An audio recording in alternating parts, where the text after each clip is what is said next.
This call is now being recorded. Ok.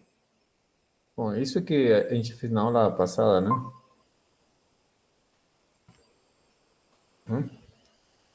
Pegamos o S1, a gente viu ele como se fosse o intervalo 0 a 2π, ligando o 2π com o 0, tá? Ok? Esse tipo de coisa a gente vai fazer depois, no futuro. Ok? E vamos ter outros conjuntos. Depois a gente vai. Calma com isso. Ok, deixa eu salvar isso aqui. Boa tarde, Ariana. Tudo bom? Perdão, boa noite, né? Okay. Aula 7. Estamos 5 de outubro. E agora?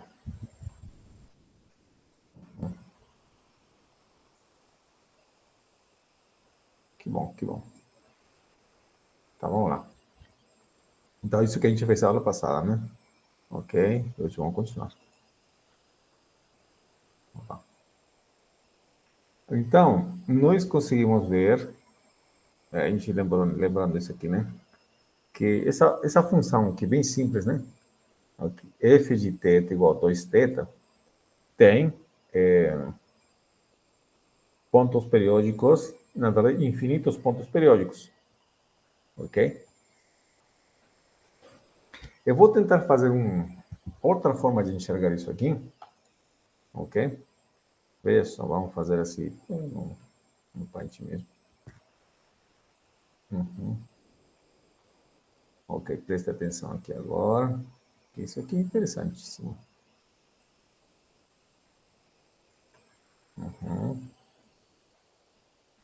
Vamos pensar que estamos no plano cartesiano. Ok, então aqui é 0. Digamos que até aqui seja 2π. Correto? Ok, vou desenhar um quadradinho aqui.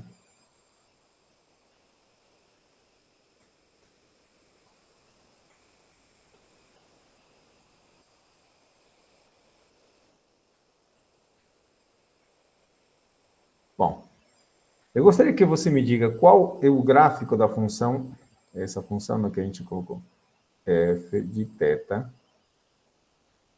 Ok, vamos supor que aqui o nosso eixo θ, não x, e igual a 2θ. Qual é a cara disso? Qual é a cara dessa função? Qual é a cara dessa função? Uma parábola, uma... O que é? Que figura tem aqui?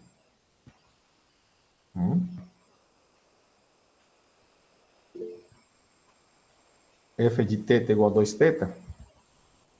Essa função, imagina essa função aqui, f de x igual 2x. Essa função, a função é essa aqui. Essa. É o quê? Uma reta, né? Passando pela origem, correto? Sim. Ok? Então, se eu tenho aqui, deixa eu ver, se aqui vale 2π, opa, aqui vale 2π, 2π é 6 pontos e alguma coisa, né? Então, quanto vale? Segundo essa definição, f de 0 é 0 também, certo? Então, nossa função parte daqui. E f de, deixa eu pensar, f de π, f quando x vale π, quanto vale f de π? Quando x vale π, quanto vale f de π? É só substituir, 2π, né? Correto. Quer dizer, f de π vale exatamente aqui. Okay? E a nossa função é desse tipo. O gráfico dessa função é mais ou menos assim. Certo?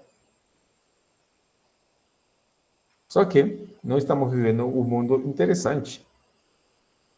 O f de π vale 2π. Só que 2π para nós, né? Deixa eu escrever assim, né? F de 2, perdão, f de π, ó, deixa eu escrever assim. F de π vale quanto? 2 vezes π. E para nós, 2 vezes π é a mesma coisa que quem? É a mesma coisa que quem? E o zero. Por quê? 0 e 2π estão sendo identificados. Então, vale zero, correto? Ah, tá. Então, quer dizer que eu posso pegar esse aqui. Agora, deixa eu fazer um pouquinho. Então, posso fazer o seguinte. Vamos por esse carinha aqui. Esse carinha aqui, ó. Esse aqui. Essa retinha aqui. Não, melhor assim. O f de π vale 2π. Então, quer dizer, esse pontinho... Quanto vale f de 2π? F de 2π. Ah, vamos fazer assim. F de 2π. Quanto vale f de 2π? Quanto equivale? Quanto é? 4π. Só que 4π também é a mesma coisa que 2 vezes 2π, portanto, igual a zero. Ok? Tá, só deixa eu pensar. F de 2π é a mesma coisa que escrever f. Quanto vale 2π? Vale zero. Quanto é f de zero? Zero também. Ok. Quer dizer, 0 e 2π são a mesma coisa, tá? Então, f de π vale 2π e f de 2π vale zero ou vale 2π também, tá? Então, se a gente pensa, vamos colocar um pontinho no meio desses dois, tá? Entre π e 2π. Vamos colocar aqui. F de 3π sobre 2. Vale quanto?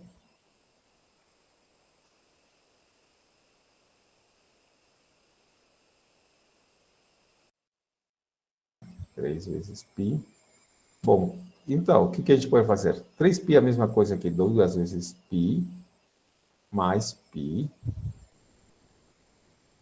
Ok? Bom, e 2π é a mesma coisa que zero, então vale π. Aí está. F de 3π sobre 2. F de 3π sobre 2 que está por aqui.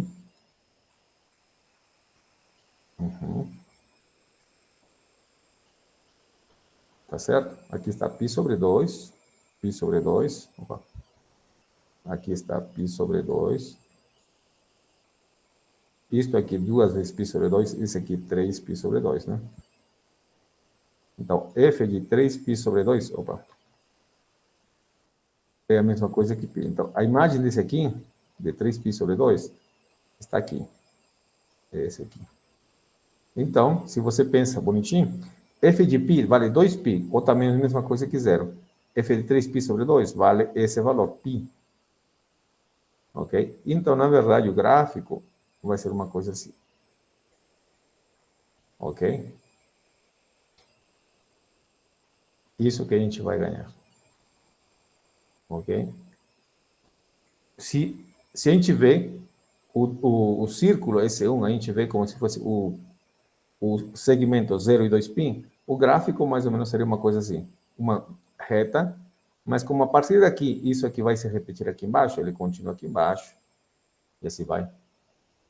É bem curioso, né? Aí tem essa função, f de θ igual a 2θ, vai ter esse tipo de função, tá? Ok? Ok. Esse aqui é o f de π, né?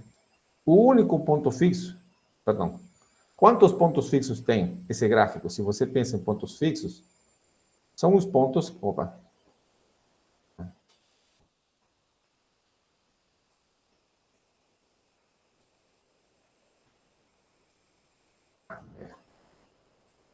Bom, como a gente vê pontos fixos? Pontos fixos são aqueles pontos que são cortados pela identidade, né? Aqui, somente tem esse pontinho, o zero, correto? Tá bom? Só o zero. Ou aqui esse ponto também, mas esse ponto é 2π, 2π, que no final é zero também. Então, o único ponto fixo, que aqui está a nossa função, esse seria o gráfico da nossa função f, visto como se fosse o S1, o círculo S1 como 0, 2π, esse seria o gráfico, tá? O gráfico da função, na verdade, seria esse vermelho e esse azul. perdão, vermelho e o verde, ok? Os pontos de interseção do vermelho com o azul, o verde, vermelho e verde, com o azul, somente são aqui e aqui. Isso corresponde ao par 0, 0, ao par 2π, 2π. Quer dizer, o único ponto de interseção é quando o ângulo vale 2π ou 0, ok? Aí, vamos tentar fazer parecido. Vamos pensar assim. F2 de θ. Por definição, é o quê? Por definição, é o quê? Por definição, seria F de θ. Quanto vale isso? Bom, F de θ vale... Bom, F de θ vale 2θ. E quanto vale F de 2θ agora? Quanto vale F de 2θ? Quanto vale F de 2θ? 4 vezes θ, né? Quer dizer, o dobro desse aqui. 4 vezes θ. Pronto. Agora, se a gente tenta fazer o desenho, vai ter uma coisa legal. Ok? Tenta fazer um pouco mais rápido. Vamos fazer o gráfico dessa nova função, a função f2θ, tá? Não é o quadrado, né? Claro. Essa função, digamos que aqui...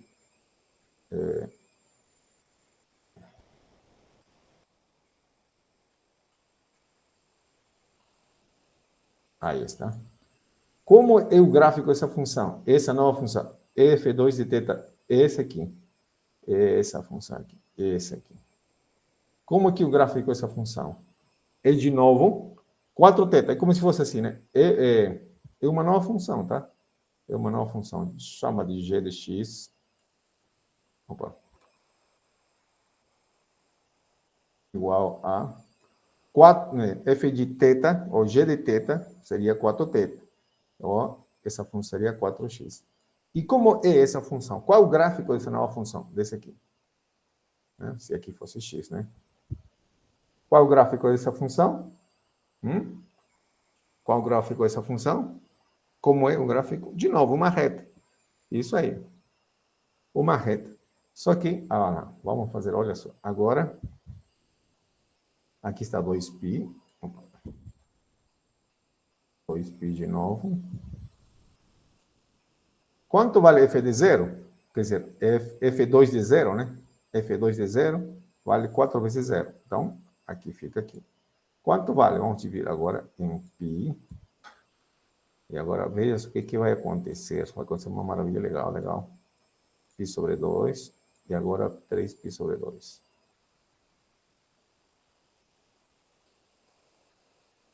Bom. 3π sobre 2. Quanto vale f de π sobre 2? Não, perdão, f2 de π sobre 2, né? Quanto vale f2 de π sobre 2? Quanto é que ele vale?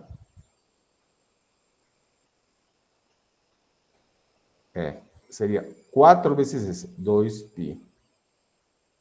2π. F de π sobre 2 vale 2π. Quer dizer, a gente pode fazer o desenho assim. Deixa aí para cima. Aí está. Desse tipo é o nosso gráfico, essa função, entre 0 e π sobre 2. Claro que essa reta continuaria. Só que como nosso mundo acaba entre 0 e 2π, então, a gente vai fazer assim agora. F de π sobre 2 vale 2π, ou a mesma coisa que 0. E quanto vale F2 de π? Vamos lá, F2 de π. Quanto vale F2 de π?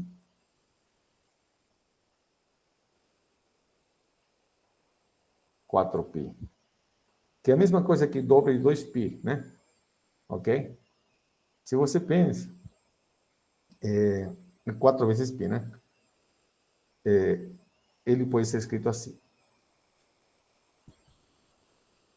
Aí está a nossa função, pode ser visto dessa forma, tá? Se você coloca um ponto entre π sobre 2 e π, você vai ter um pontinho aqui, tá? O que vai acontecer? O f de entre π e 3π sobre 2, vou ter esse desenho também. Entre 3π sobre 2 e 2π, eu vou ter um desenho parecido com esse. Ok?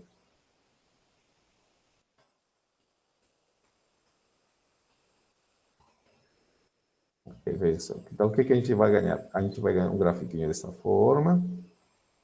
E a gente vai ganhar um grafiquinho dessa forma. E a gente vai ganhar isso.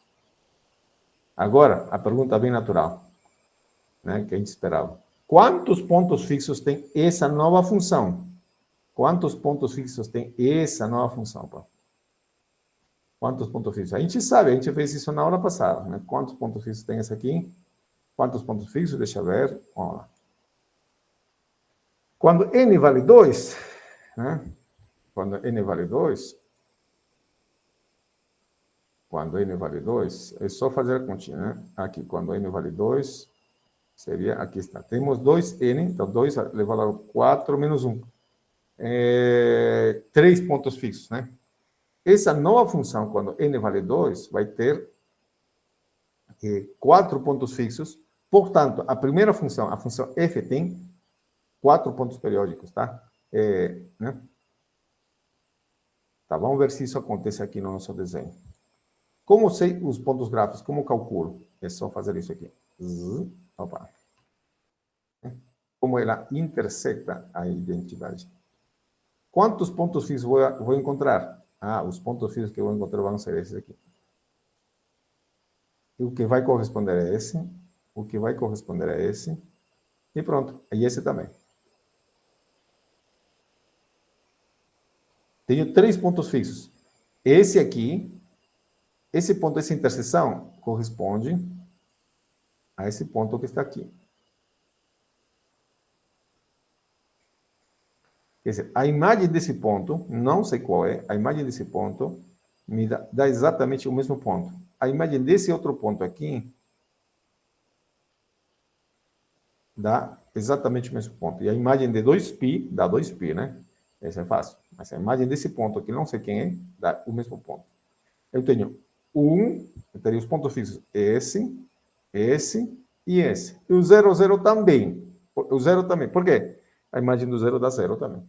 Então, meus pontos fixos são 1, 2, 3. Aí estão os pontos fixos, tá? Essa é outra maneira de enxergá-los, tá? Se você quer calcular f3 de θ, se você quer fazer o desenho f de 3 de θ, isso aqui vai se multiplicar, essas linhas inclinadas vão se multiplicar. Só que vão ficar mais perto uma da outra, tá? Mais perto uma da outra. Ok? Ok. Isso aqui eu não tenho como desenhar aqui. Ok? Então, isso aqui também vou explicar daqui a pouco, tá? Então, o que eu quero dizer?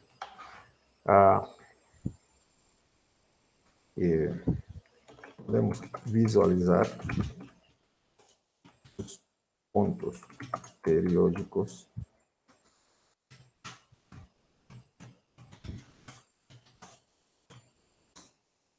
de P, ó, da função f, né?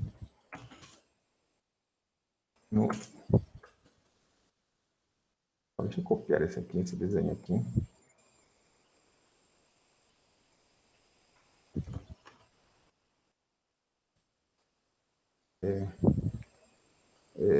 No plano cartesiano. Da seguinte forma. Opa, copiei e coloquei. Muito bem. Ok? Desse jeito que a gente vê, tá? E observamos, por exemplo, que para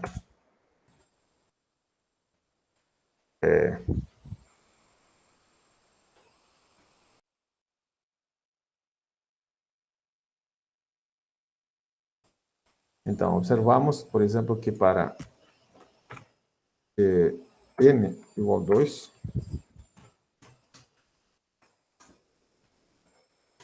temos 3 pontos fixos.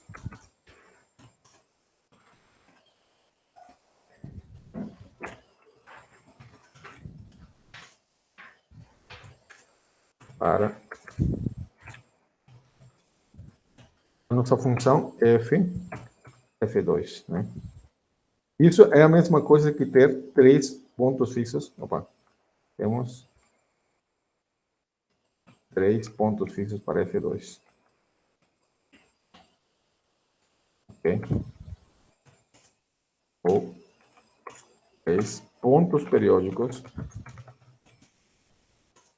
para F, ok? Isso aqui espero que você tenha entendido, né? Calcular os pontos fixos de F2, afinal, é a mesma coisa que calcular os pontos periódicos de F de período 2, tá? Ok? Esse pontinho aqui, e pronto, tá? É desse jeito, tá? Essa é outra maneira de enxergar, tá? Ok. Bom, eu falei que o conjunto de pontos periódicos é um conjunto denso, tá? Isso vamos querer visualizar, vamos tentar provar aqui, tá? O conjunto de pontos periódicos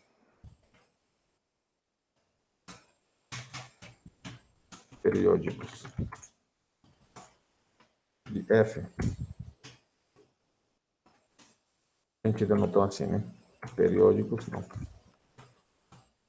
Periódicos.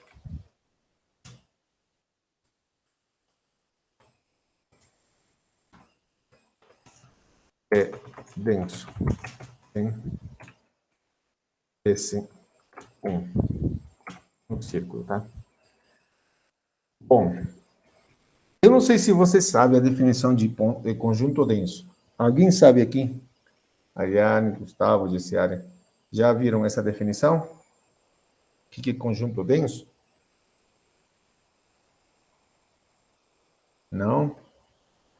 Gessiária, você viu alguma vez? Também não, né? Ok. O que é um conjunto denso, né? Vou colocar a definição. Uma definição que vai me ajudar, tá? Então, essa definição eu vou colocar na reta, ok? Então, um conjunto em...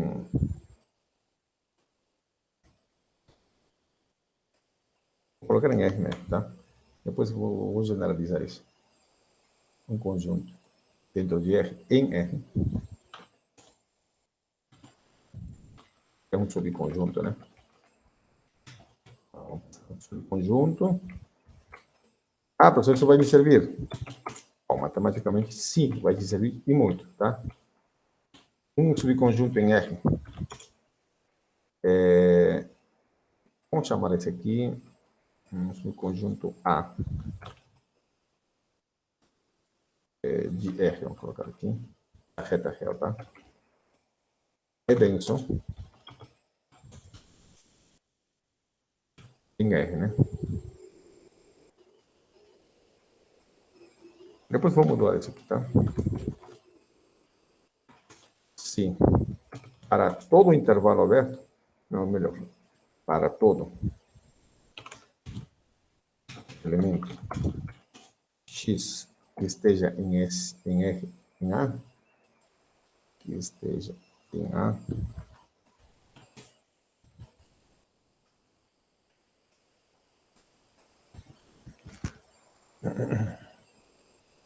existe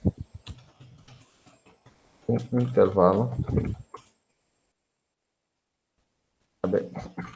aberto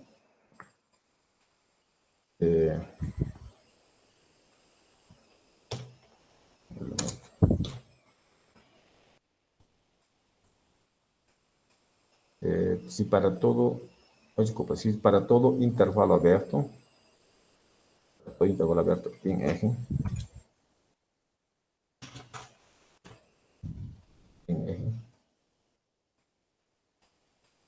já vou explicar, tá? Se para todo intervalo aberto em R, o intervalo I em R, existe um elemento x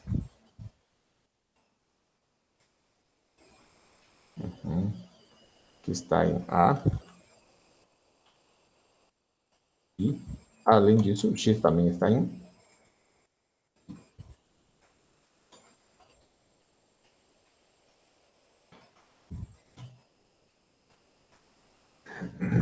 Bom, é isso, tá? Esse aqui eu vou mudar daqui a pouco, o A também vou mudar daqui a pouco, tá? O que eu estou querendo dizer? Vamos lá.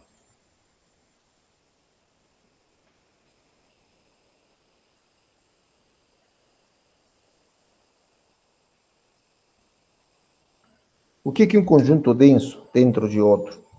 Nesse caso, eu defini o que é um conjunto A é denso em R. Então, digamos que esse conjunto aqui seja o conjunto dos números racionais, por exemplo. Esse é um bom exemplo, tá? Imagina o conjunto de números racionais, tá? Eu afirmo que o conjunto de números racionais é denso em R. Tá? Deixa eu colocar. Exemplo.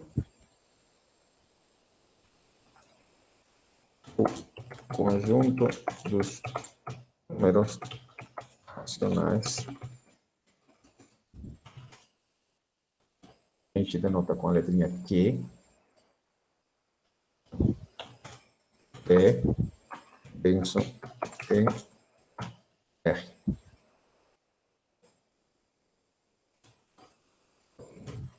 Por quê? Agora eu vou explicar, tá?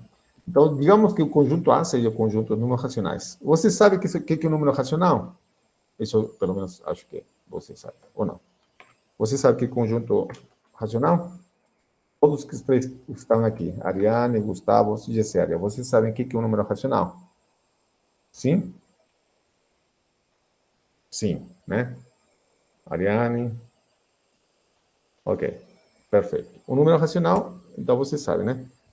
São expressões desse tipo, ok? Onde P e Q são inteiros, né? Onde P e Q ó, são números inteiros, né? Isso aí, pelo menos, tá bom. Vocês sabem, são números inteiros. E, claro, Q não pode ser zero. Ok? Q é diferente de zero. Ok. Ok. Então, esse é o conjunto de números racionais. Ok. Ok. Para dizer que um conjunto é denso em outro, nesse caso, o conjunto A é denso em dentro reais, eu devo provar o quê? Pego qualquer intervalo no conjunto maior, aqui no conjunto maior é o R, tá? Pego qualquer intervalo, tá? Vou pegar um intervalo, qualquer um, tá? Digamos esse aqui. Qualquer intervalo, tá? Qualquer intervalo, ok? Não é algum, quer dizer, todo, na verdade, todo, tá? Para todo, tá? Para todo intervalo aberto em R, peguei um intervalo qualquer, então devo provar que dentro desse intervalo existe um número racional. Tá bom? Mas isso não é tão difícil de ver, né? Ok? Você consegue fazer isso? Digamos que você coloca o número 3 e aqui o número 5. Existe algum número racional aqui, no meio dos dois?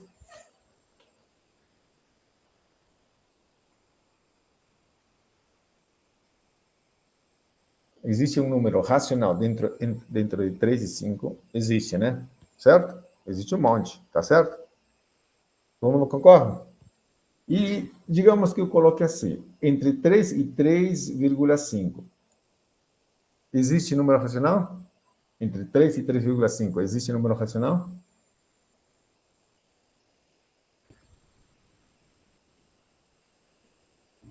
Por exemplo, me dá um.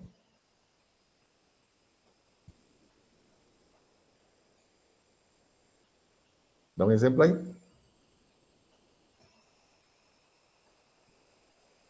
3,1 é racional. Sim, 3,1 é racional. Por que é racional? Porque é a mesma coisa que 31 sobre 10. Ok? É racional. Tá bom? Então, existem infinitos, né? Não é só infinitos, tá? Eles são densos. Eles estão... A cada intervalo que você imaginar, qualquer intervalo que você imaginar, você tem que achar um número racional, né? Ok? Isso é o que significa ser um conjunto, aqui nesse caso racionais, dentro dos reais. O conjunto de números racionais é denso dentro dos reais. O que significa? Que por mais que você pegue o intervalo, por menor que seja, você vai achar sempre um número racional dentro. Sempre. Eles estão sempre emitidos em todos eles, né? Ok? Então, deixa eu modificar aqui. Um conjunto A de B é denso em B. Um conjunto, melhor assim, um conjunto E denso em B, ok? Se para todo intervalo aberto I em B, no conjunto maior, tá? Existe um elemento X que está em A e também isso, e em I, tá? É isso. Na verdade, isso aqui tem uma definição um pouquinho mais ampla, tá? Aqui, estou pensando que as coisas que estou tratando A e B são subconjuntos dos números reais, né? Tá bom? Ok? Outro exemplo. O conjunto dos números irracionais também é denso, tá? O conjunto dos números irracionais, a gente denota por I. Peraí, não existe aqui.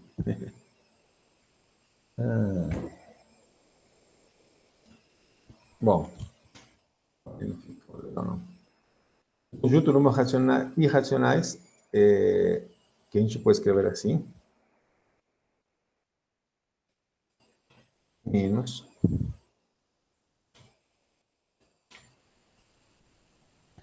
quer dizer, o conjunto de pontos estão em R que não são racionais. Esse é o conjunto de números irracionais, tá? Tá bom? Ele é um conjunto denso também. Ok? Bom, voltando ao nosso assunto agora, tá bom? Ok? Ser denso significa que eles estão por toda parte, estão em qualquer lugarzinho. Por mais lupa que você tenha, menorzinha, ali tem esse garim, tá? Tem um desses, tá? Tem um desses racionais aí dentro, tá? Ok? Os racionais estão dentro, tá? Agora eu pergunto, tá? Ok, já que estamos assim,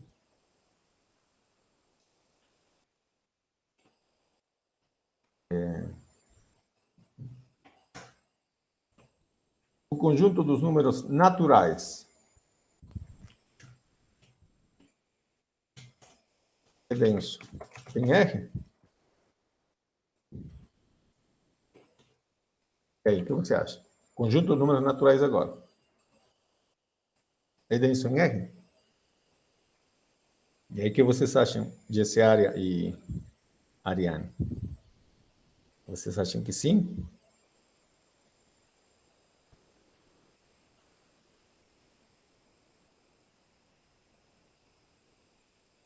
Hum? Ok. Bom, os números naturais, vamos colocar aqui, eles estão aqui, por exemplo, digamos, o número natural, né? Natural. Aqui o zero.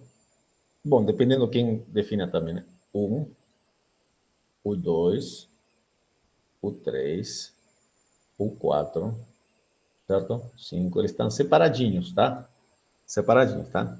Para que o conjunto dos números naturais, que a gente denota assim, né, N, seja denso em R, deveria acontecer uma coisa.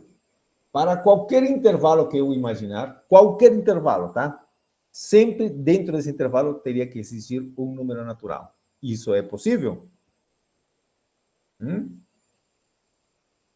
Será que é possível que para todos os intervalos que você imaginar, dentro dele tenha um número natural? Existe? Isso é possível? Não, não é possível. Por exemplo, então me dá um contra-exemplo. Me dá um contra-exemplo. Quer dizer, encontra um intervalo onde não tenha naturais. Encontra um intervalo onde não tenha números naturais. Um intervalo aberto. E aí? Você pode dar um intervalo onde não tenha números naturais? Aí, 2.1 e 2.2. Ok, aqui. Então, esse intervalo aqui que o seu colega está colocando, eu ponto aqui. Aqui e 2.2, né? Isso. 2.1, quer dizer, um intervalo que está entre... Não bate no 2, nem toca no 3. Pronto. Aqui não tem nenhum número natural, né? É isso. 2.2 e 2.1. Mas tanto faz, né? 2.1, 2.2. Aqui não tem natural, tá? Então, a definição de ser conjunto denso, de um conjunto ser denso em outro, significa que qualquer intervalo que você pegue dentro do conjunto maior deve conter um elemento daquele conjunto que você está considerando. E nesse caso aqui, o conjunto dos naturais não é denso, tá? Não é denso. Em F, tá? Quer dizer, os pontinhos estão, de alguma maneira, os pontinhos do N estão separados. Existe uma forma de separá-los, tá? Ok? Sim, os números naturais estão separados, não tem. Isso também vem, aí vem outra definição. Sabe? O que a gente está fazendo aqui, sem falar o que a gente está falando, né? A gente está falando aqui o que se chama topologia, ok? Uma palavra, uma disciplina matemática que se chama topologia, ok? Mas a gente não está colocando esses nomes, tá? Mas você está aprendendo topologia, tá bom? Ok? Bom, deixa para lá, ok? No caso, os naturais não são densos em nenhum outro conjunto? Ah, que pergunta boa, Gustavo.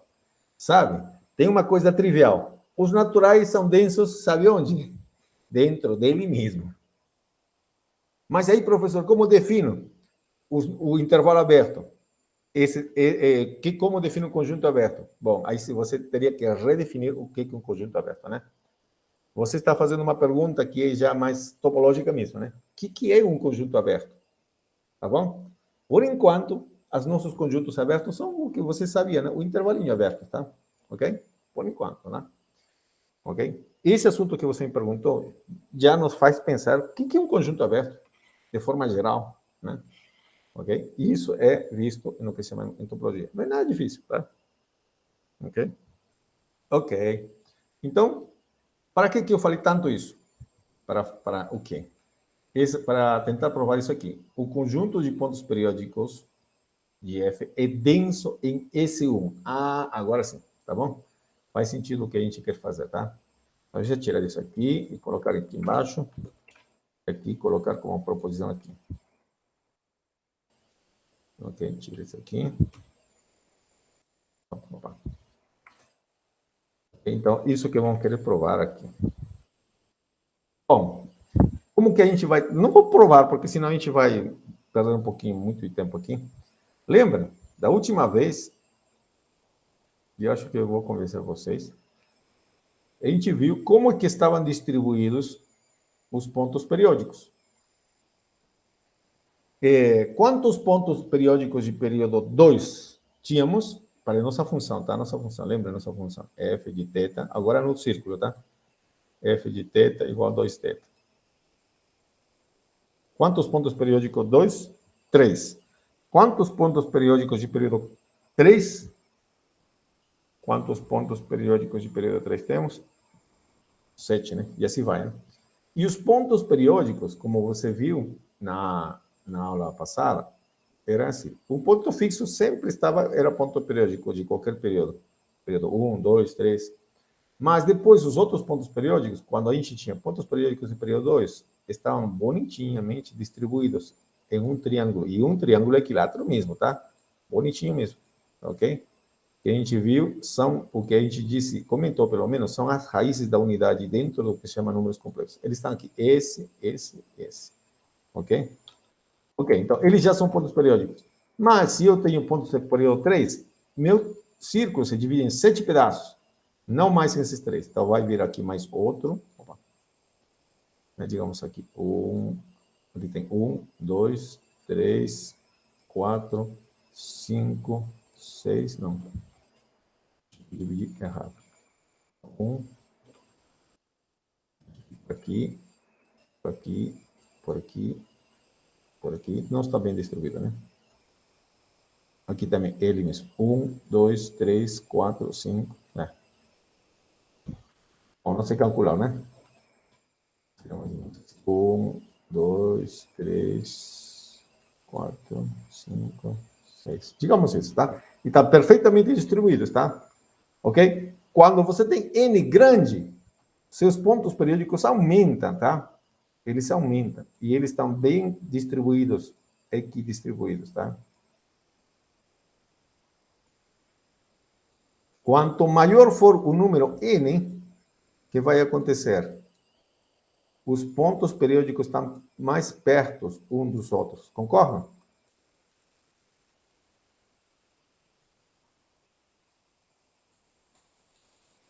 Aí, por exemplo, também apertadinhos. Quando N for bem grande, isso aqui, eles ficam, já não tem mais espaço entre eles, tá? Bom, essas linhas que eu desenhei aqui, na cor, acho que é marrom ou vermelho bem escuro, representam os pontos periódicos, tá? Então, como que eu provo que o conjunto de pontos periódicos, eu sei que visualmente vai dar para ver, o conjunto de pontos periódicos é denso em S1. Aqui está S1, um círculo. Como que eu provo? Agora tenho esse conjunto é denso nesse conjunto. S1 é o maior. E esse conjunto seria o nosso conjunto A da nossa definição, ok? Como que eu provo isso? Pego qualquer intervalo, deixa eu pegar um intervalo qualquer agora. Qualquer intervalo que eu imaginar, ele deve conter um ponto periódico. Mas isso é verdade? Qualquer intervalo que você imaginar, qualquer intervalo, pequenininho se quiser, será que contém um ponto periódico? Sim ou não?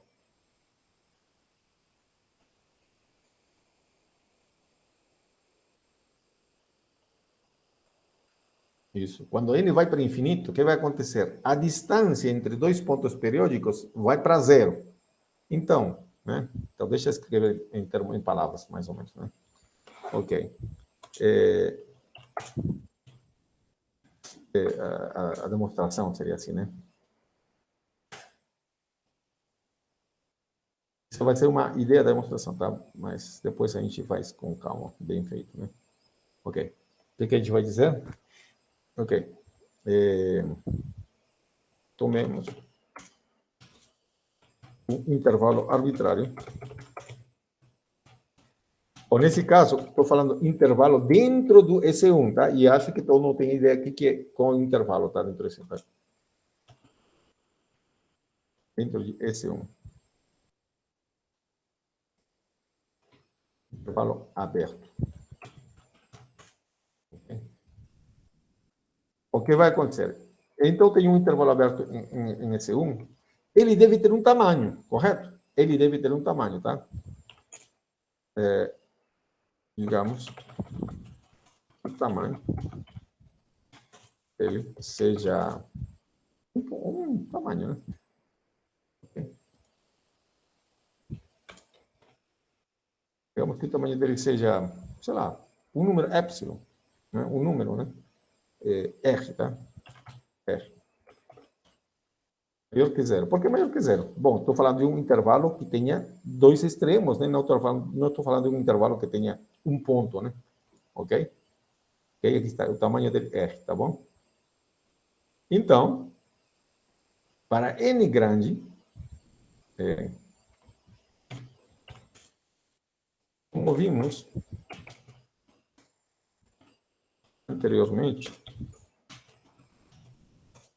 quando N tende para o infinito,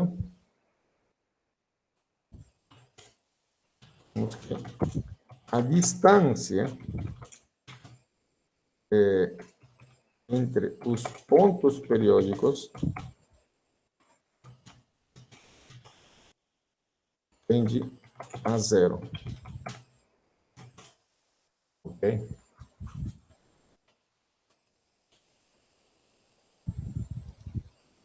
Na verdade, assim, os pontos periódicos, a distância entre eles tende para zero, e, além disso, eles estão... E, lembra disso, né? Além disso, os pontos periódicos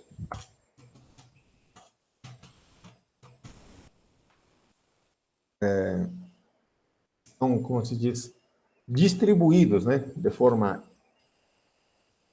Não somente a distância vai para zero, né? Quer dizer, eles não estão, por exemplo, assim, né? Eles não estão somente acumulados em um lugarzinho só. A distância pode ser zero. Não, eles estão equidistribuídos, tá? Pontos periódicos estão equidistribuídos. Isso que quer dizer, tá? Distribuídos de forma... É isso, equidistante, né? Entre eles, tá? Equidistribuídos. Ou melhor assim. Os pontos periódicos, para que fique assim, divide o círculo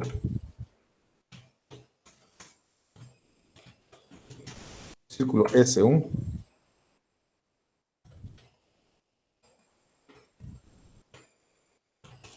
em quantos pedaços, né?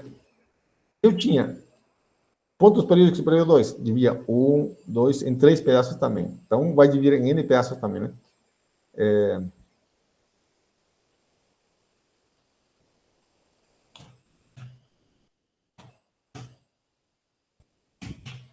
Certo? Se eu tenho 2 pontos periódicos, eu tenho 3... perdão, se N vale 2, eu tenho 3 pontos periódicos. E eles vão dividir em 3 pedaços o círculo, do mesmo tamanho, tá? Então, os pontos periódicos dividem o círculo S1 em 2N-1 intervalos de tamanho. Aí, qual é o tamanho desse intervalo?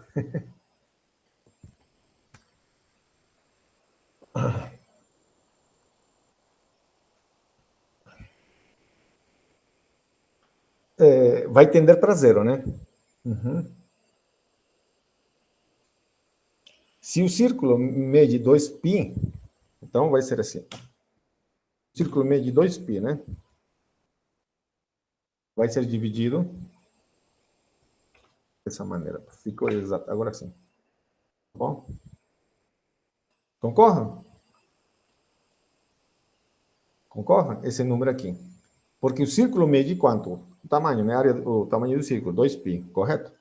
E aqui, estou dividindo, se n vale 2, por exemplo, eu estou dividindo 2π entre 3, né? Ok?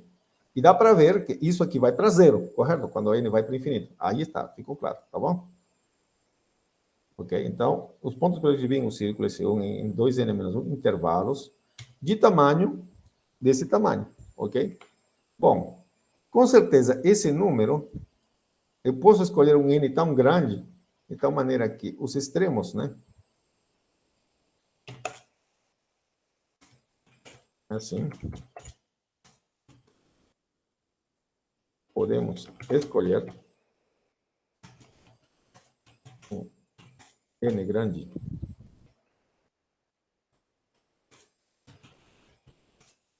de tal forma que esse valor aqui, claro, que seja menor que r. Por exemplo, até menor que a metade, por exemplo, tá? Menor que r sobre 2, por exemplo. Pode ser sobre 10, tá? Estou exagerando, tá? Ok? Exagerando aqui, só para não ter um problema. Ok? Logo, agora sim, veja só. Paciência. Então, temos nosso círculo. Vou colocar essa cor. Aí está nosso círculo. Eu imagino um intervalo de tamanho R. Digamos que seja esse o tamanho R. Aí está, R. Ok? Agora, eu escolhi um N tão grande que o tamanho de cada intervalinho mede R sobre 10. R sobre 10. Ok? Quer dizer, nesse intervalo grandão aqui, cabem 10 intervalos de tamanho R sobre 10, certo? Então, deixa eu ver. Ele caberia assim, né? Eu consigo intervalinhos.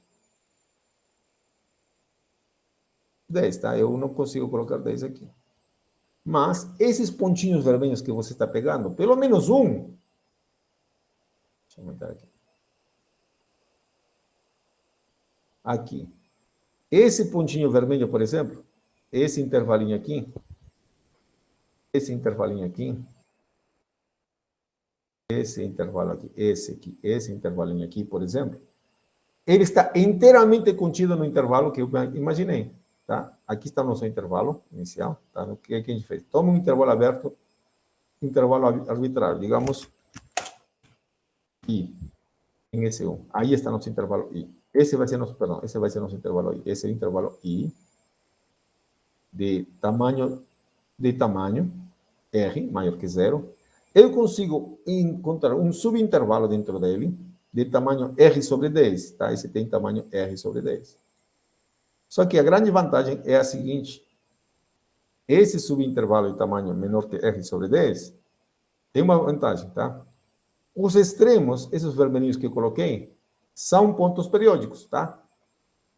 Né? Aqui, esse extremo aqui, ponto periódico, esse extremo é ponto periódico, né? Porque eu escolhi um N tão grande, de tal maneira que a distância entre os pontos periódicos seja menor que R sobre 10.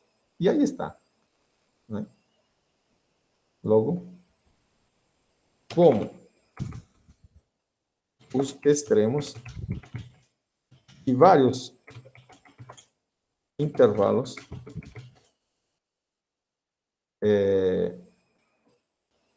estão, vários intervalos, os pontos periódicos dividem intervalos de tamanho, logo, os extremos de esses intervalos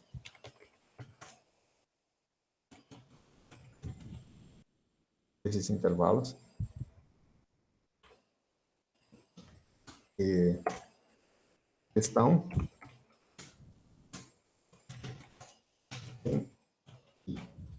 ok? Eu peguei um intervalo aberto, ok? Eu consigo encontrar dentro dele um monte de intervalinhos, aqui, um monte de intervalinhos aqui, dentro dele, tá? Ok? Tá. Mas os extremos estão dentro desse intervalo, ok? Os extremos desses intervalos estão em I. Pronto. Agora já cumpri o que eu queria. Assim. Os extremos, na verdade, desses intervalos, né, são os pontos periódicos, tá? Como os extremos são pontos periódicos. Então, temos o que a gente tem? Temos, então, olha só, os extremos, esses intervalos, estão em I. Deixa eu ver. Esses extremos aqui, esse extremo está em I. Mas também, esse extremo está em I, mas também está no círculo. Mas também é ponto periódico, perdão. Esse extremo está em I, mas também é um ponto periódico, tá? Então, como os extremos são pontos periódicos, então temos, resumindo, né? Temos pontos em I e temos pontos periódicos também. Temos pontos periódicos em I, isso mesmo, tá? Então, como os extremos são pontos periódicos, então temos pontos periódicos. É o que nós queremos falar. Ok? Como que a gente prova que um conjunto é denso? Bom, eu digo que esse conjunto é denso. Como que eu provo? Tem um intervalo aberto, estou querendo provar que ele é denso em S1. Tem um intervalo aberto aqui. Eu tenho que mostrar que existe. Tá, deixa eu ver. Como que eu provo que isso aqui é denso em S1? Pego um intervalo aqui está, e mostro que nesse intervalo aqui existe um ponto periódico. Pronto, é isso que a gente provou. Veja só a conclusão. Os extremos são pontos periódicos. Então, temos pontos periódicos onde? Temos pontos daqui em I, ok? Tá bom? Bom, resumindo, o que a gente provou é o seguinte, que os pontos periódicos dessa função que a gente tem se comportam como se fossem os números racionais dentro desse 1. Tá bom? Existem infinitos pontos periódicos dentro desse 1. Infinitos, não somente infinitos, são densos. Eles estão bem, por mais que você imaginar um intervalo pequeno, lá tem um ponto periódico, tá? Isso que eu queria dizer. Ok? Toda essa demonstração é o que se chama de topologia, tá? Isso se chama topologia. Bom, mas o que mais que a gente queria fazer? Então, essa é uma propriedade que a gente vai esperar para definir tudo o que a gente está fazendo, vai nos servir para definir o que se chama no futuro caos, a teoria do caos, tá? Ok? Mas esse aqui é uma ferramenta que a gente vai usar para, no posterior, né, definir o que se chama caos, tá? O que mais? Deixa eu ver. Agora, vamos a uma última definição, tá? Importantíssimo dentro dos sistemas dinâmicos, tá? É a seguinte. é o seguinte. Tá? Se E é ponto fixo, vamos começar com a televisão, ponto fixo, para F, então, o conjunto, agora vamos definir o que é conjunto. O conjunto bonitinho, ok? Opa. W, agora por que esse W? Esse, por que esse P? Esse. É isso aí. Daqui a pouquinho eu explico com calma. Esse conjunto, formado por todos os pontos, né? Por todos os pontos Q, tais que o limite, olha só, quando F, não, quando N vai para o infinito, né?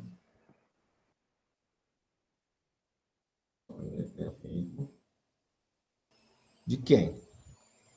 De F. N, E, é igual a P. É chamado conjunto estável.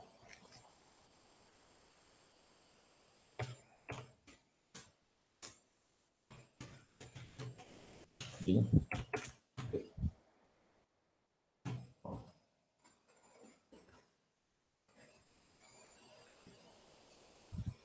Tá, no texto tem alguma definição a mais, tá? Então, deixa eu esclarecer também o que está aí, né? Os pontos que são ditos, agora deixa eu traduzir de forma assintóticos. Bom, essa palavra eu não sei como escrever. Assintóticos. Para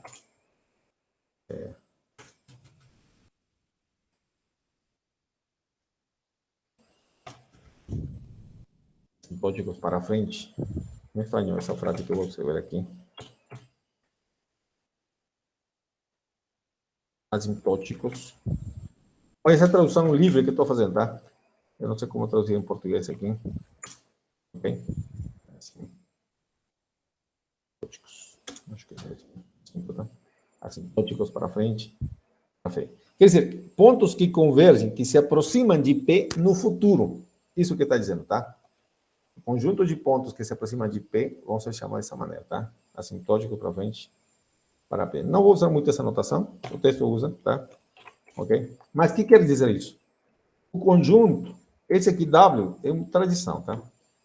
WSP vai ser o conjunto de pontos que se aproximam de P, à medida que o N vai avançando, tá? E aqui a gente acaba, tá? Com um exemplo. E eu só quero dizer uma coisa, tá? Esse conjunto, quando se trata de uma função que tenha derivadas e tudo isso, derivadas, tá? E esse ponto for o que vamos chamar um conjunto hiperbólico, sabe o que vai acontecer? Isso aqui não vai ser simplesmente um conjunto qualquer, vai ser um intervalo. Sempre vai ser um intervalo. Essa definição dá para ser estendida em dimensão 2, 3.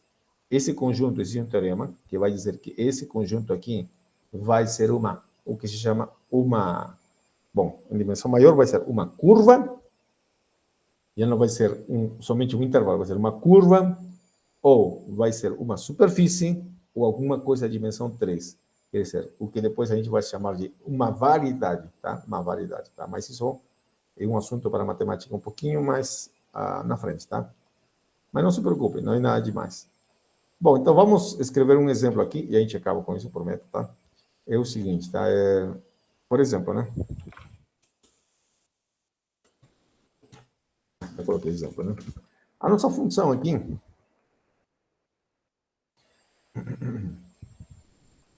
a função f, f de x igual a 2x. ela tem ponto fixo, né? Tem ponto fixo. Ok? E igual a zero. Ok. Note que, agora sim, eu vou pegar o ponto. Melhor, vou trocar isso aqui. Só para facilitar a minha vida, só isso, tá? 1 meio x, tá?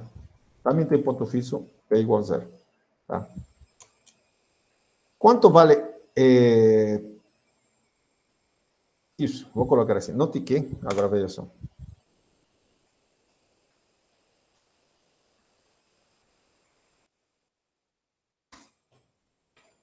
F, por exemplo, F de 1, quanto vale? Quanto vale F de 1? Quanto vale F de 1? 1 meio. Certo? 1 meio. Certo? Vamos continuar. Quanto vale F de 1 meio? Quer dizer, o F2 de 1, que significa F de 1 meio. Quanto vale? 1 quarto. Correto. Agora vem a maravilha aqui. Vou copiar isso aqui. Quanto vale F3 de 1? Seria o F de F em quarto, certo? 1 meio de 1 quarto, 1 oitavo. Perfeito. Dá para perceber o seguinte. Assim, percebemos que limite de Fn 1 vai para onde? Quando esse aqui, aliás, vou escrever aqui, acho que já percebeu, né? Vou copiar aqui. Fn de 1 vale quanto? Veja só, é 2 elevado a n. Correto? Então, o limite disso aqui vai para onde? Vai para zero. Ótimo. Então temos o seguinte, tá? O ponto 1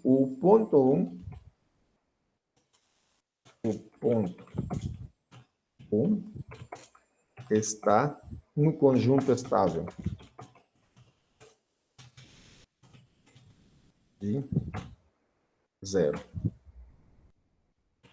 Isto é,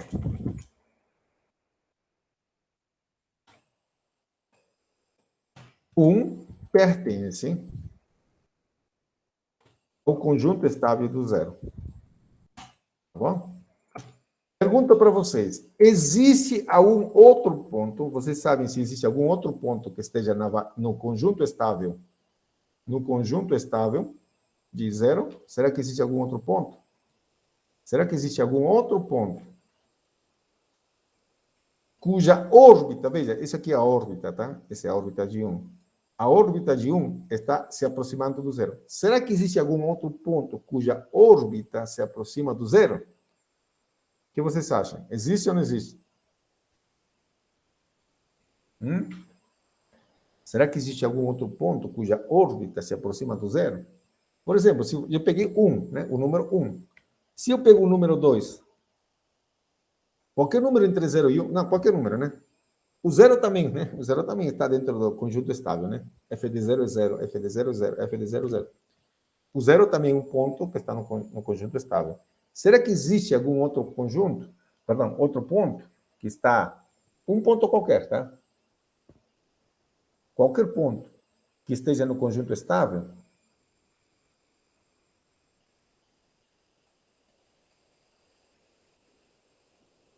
o meio, o pronto, um meio, claro, olha só, aqui o próprio meio, um meio. Se você pega um meio, F de um meio dá um quarto, F de um quarto dá um oitavo. Todos os números, tá? Bom, a gente vai explicar isso com mais calma na aula que vem, mas veja, o que está acontecendo, tá? Agora que a gente já está se preparando para algo interessante. Olha só. Então, aqui temos o 0. A gente viu que o número 1, a órbita dele vai 1 meio, 1 quarto, 1 oitavo, 1 sobre 16 e assim vai. Isso não é somente com 1. Se você pegar o número 2, por exemplo, aqui, o 2, a metade de 2 dá 1, e daí ele, tadinho, vai se aproxima do 0. E se você pegar qualquer número que está aqui, por exemplo, P, como a função sempre pega a metade, então vai ser a P sobre 2, P sobre 4, P sobre 8, P sobre 16, e assim vai, e se aproxima cada vez do 0. Mesma coisa com um ponto negativo, o menos 1. A imagem de menos 1 vai dar a metade, menos 1 meio. E a metade disso aqui, menos 1 quarto, menos 1 oitavo, e assim vai. Na verdade, o conjunto estável são todos os números reais, tá? Ok? Podemos ainda perceber que qualquer número real, escrevi errado, mas real, está no conjunto estável